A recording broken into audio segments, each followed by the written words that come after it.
মুখে কেস না গায়ে লবণ কবর দেয়। সমাজ তাহলে এই মাছগুলোতে অনেক হয়ে যাবে, তো জায়গাটা অল্প জায়গা, এখান থেকে তখন অনেক হয়ে গেলে তখন ভাগরতী নদীতে ছেড়ে আসে। এখান থেকে নিয়ে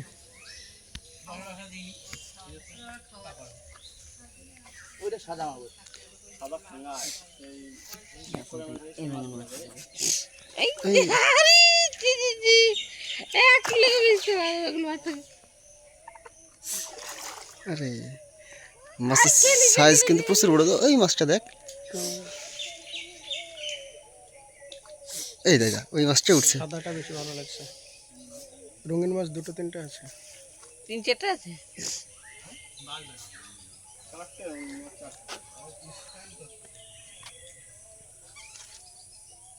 দেখে আমি কেন ল্যাটপটা বলে বলতো, এরা সাইজে বড় হয়ে যায় তো, মাঝখানে খাওয়া দিলে ল্যাটপট ল্যাটপট করে, সেটাকে ল্যাটপটে বলে। আয় রিপন